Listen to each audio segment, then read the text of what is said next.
The old truck groaned as it crawled down the dirt road, coughing smoke like it was taking its last breath. William gripped the wheel tighter, his hands stiff from the cold and the tension building in his chest. The GPS had died 20 minutes ago, and now the engine gave one final shake before cutting off completely. Silence. He stepped out, boots crunching gravel underfoot, and stared at the open fields stretching around him. No signal, no cars, just a narrow road cutting through the forgotten edge of town. Up ahead, a flickering neon sign glowed through the dusk. Brooksville Diner, the only light for miles. He pushed open the door. A bell jingled. The smell of old grease and burnt coffee hit him like a wave. Inside, a few heads turned, but his eyes locked on the black waitress behind the counter. She didn't smile. She just stared at him, her eyes tired, but not weak. There was something else there, something buried. "You lost?" she asked, wiping her hands on her apron. "Truck died on me," William replied. "Didn't expect to end up this far out." She nodded toward a booth without saying much. He sat. She brought him a cup of coffee and slid it onto the table without looking directly at him. "Joe might take a look in the morning. He's old school." "Thanks," William muttered. She turned to leave, but his voice stopped her. "What's your name?" "Lori." He nodded slowly, trying not to show the weight that name just dropped on him. She didn't notice. But he did. Because that name, her husband's file, was still fresh in his memory. Fired without warning. Died 6 months later. He'd signed the paperwork himself. Lori poured another cup of coffee, still unaware that the man sitting in front of her wasn't just some lost trucker. He was the reason her world fell apart. The diner was quiet, the kind of quiet that settles deep in the walls of small-town places. William sat at the corner booth, his hands wrapped around the chipped mug of coffee. Outside, the last of the daylight faded, leaving only the buzzing neon to paint the windows. Lori moved through the diner like someone who'd done this for years, quick, efficient, not wasting a single step. She greeted an old couple by name, refilled coffee without being asked, cleared plates with one hand while scribbling orders with the other. She wasn't cheerful, but she was kind. And something about that kindness, coming from someone who looked so worn, struck William in a place he hadn't felt in a long time. "You want anything to eat?" she asked. He hesitated. "What's good here?" She half smiled. "Nothing fancy, but the pie's decent." "All right then, pie." She nodded and disappeared into the kitchen. A minute later, she returned with a warm slice and set it down gently. "On the house." "You don't have to." "I know," she said, cutting him off, "but you look like someone who could use it." He took a bite. It wasn't just decent, it was damn good. And he hated how long it had been since someone did something this small and genuine. "How long have you been working here?" he asked. "Too long," she said with a light laugh. "Since my husband passed." William Spoon paused midair. "He was a driver," she continued, looking out the window like she could still see him pulling in. "Worked long hours, loved the road. Company let him go without warning. Stress got him. Heart gave out." William swallowed hard. "That's tough." Lori nodded slowly. "That's life." She didn't cry. She didn't even flinch. And that hit harder than any tear would have. William looked down at his pie, trying to keep his face steady, but inside, guilt burned through him like acid.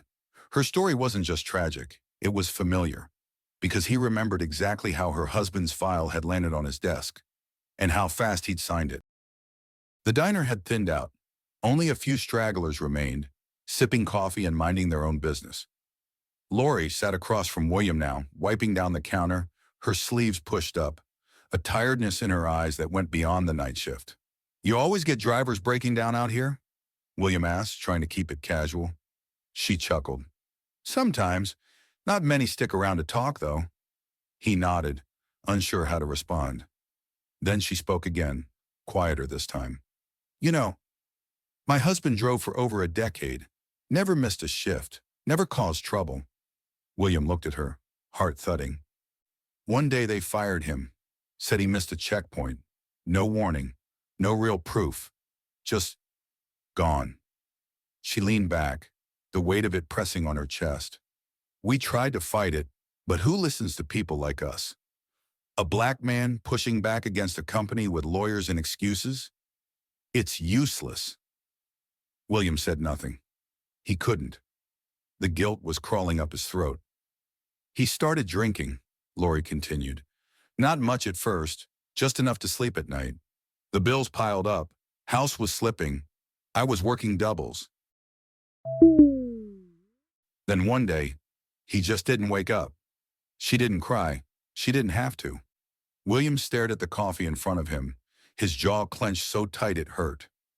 He remembered the case, a flagged report, a missed route they never confirmed, just pressure from a manager to set an example. He remembered the policy.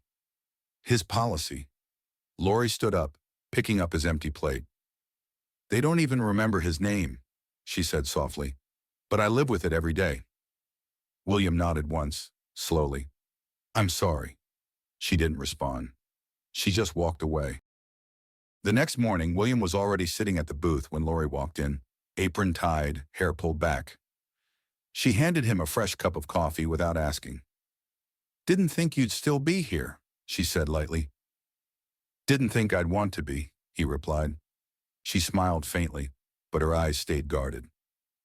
Over the next few days, William stayed in town, helped her around the diner, carried boxes, cleaned up, listened. Lori started opening up, little by little.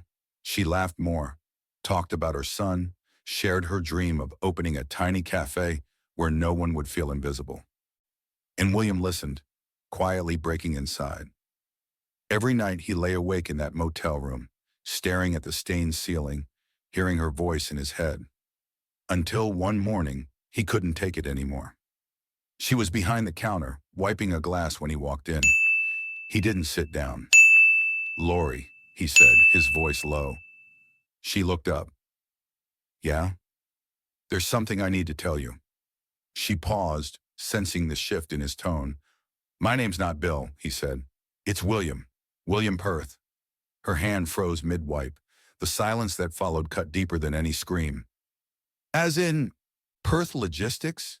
She asked slowly. He nodded. I'm the CEO. The glass in her hand clinked softly as she set it down.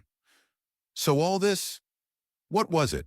Her voice was flat, unreadable. I came to see what was really happening on the ground. I didn't expect to meet you. I didn't expect to hear your story. Lori stared at him, her jaw tight. So tell me, William, did you come here to see the damage, or just to feel better about it? The glass doors of the corporate tower slid open as William stepped inside. Polished floors, cold stairs. Everything felt distant now. He walked straight into the boardroom, carrying only a worn-out folder and the weight of what he'd seen. The board members were already seated, sipping coffee, making small talk. Silence fell as he entered. We need to talk, William said, placing the folder in the center of the table. One of the directors leaned back. About what? He didn't answer right away. He opened the folder and laid out photos, termination reports, anonymous complaints, and driver feedback, uncensored. This, William said firmly, this is what we've ignored. Murmurs rose around the table. He kept going. A driver was fired without evidence. He lost everything. His wife is now scraping by at a diner while we sit in this room counting profits. A voice from the end of the table cut in. William, if this is about isolated cases, it's not isolated, William snapped. It's systemic. He locked eyes with each person in the room. We've built a machine that crushes people. That ends now. Another member spoke. Even if we agree, these changes will cost millions. So will lawsuits, William shot back. So will public shame. So will burying another man who didn't deserve to die. The room went silent. We fixed this, he continued. Effective today, minimum pay increase for all drivers. Mandatory race bias training. A functioning grievance process. No terminations without review. Real support systems. No more excuses. One director raised an eyebrow. And what's prompting all this urgency? He looked them dead in the eyes. Her name is Lori, and we owe her everything. Lori stood in her tiny kitchen, mail scattered across the table, when the envelope caught her eye. It wasn't like the others. Inside was a formal letter, an offer for a remote role at Perth Logistics. Full salary, full benefits, flexible hours. She blinked, reading it twice. And then her fingers brushed across the handwritten note tucked inside. You were right, they forgot his name. But I won't. William. She sat down, holding the letter like it might disappear if she moved too fast. She didn't trust him, not completely. But something about the way he listened, the way he didn't run, it stayed with her. A week later, she powered up an old laptop and logged into the system. Her title was simple: Driver Experience Consultant. Her job? To read every complaint that came in from drivers across the country and tell the truth no one else wanted to say. And she did. No sugarcoating. No corporate filter. Just raw, honest feedback from the people who'd been ignored for years. William read every word she submitted. Her reports shaped real change. Training modules, field policies, mental health support. Drivers noticed. They felt it. Slowly, the fear in their voices turned into hope. For the first time, Lori's voice wasn't just heard. It was building something. The elevator doors opened with a soft chime. Lori stepped out, taking in the sleek glass walls, the polished floors, the distant hum of voices down the hall. Everything here felt a world away from the Brooksville diner, but she didn't flinch. Claire met her at the front, polite but unsure. Mr. Perth's waiting. Lori nodded once and followed her through the corridor. People stared, some curious, some confused, but she kept walking, head high. William stood as she entered. No suit, just a simple shirt, sleeves rolled up. He looked tired but grounded. You really came, he said. I needed to see it for myself. He gestured toward the conference table, already filled with printed reports, charts, and program outlines. For the next hour, he walked her through everything.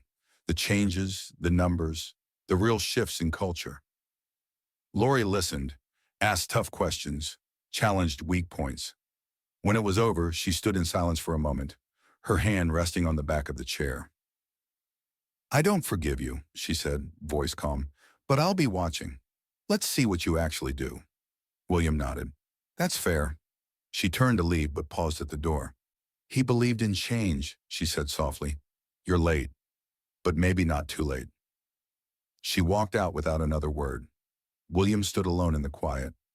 A man once detached from the people he led, now rebuilding everything because one black woman refused to stay silent. And the system that broke her now had no choice but to listen.